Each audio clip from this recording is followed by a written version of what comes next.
Electric clothes dryers can pose a fire hazard, as they are often left to run unattended.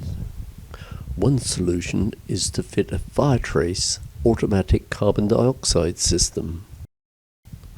By simply adding diffusers and small bore steel piping, any of the range of fire trace automatic CO2 systems can be interfaced. A 2 kilogram system would be sufficient for a domestic machine, but larger systems are available for industrial models. Willis Insurance Brokers and some of their major clients from the hotel industry came to witness this demonstration.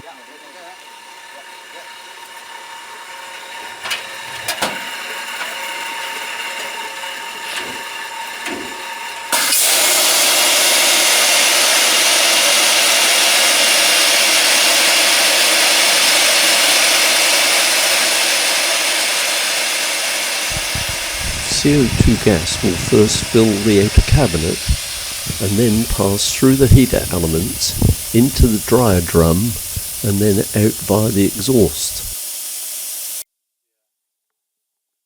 We're fairly happy now that we have this whole box full of CO2, so it won't sustain combustion. Obviously now I've opened the door, it's going to fall out. So that was the criteria. This way, every section of the dryer will become inert and no longer support combustion.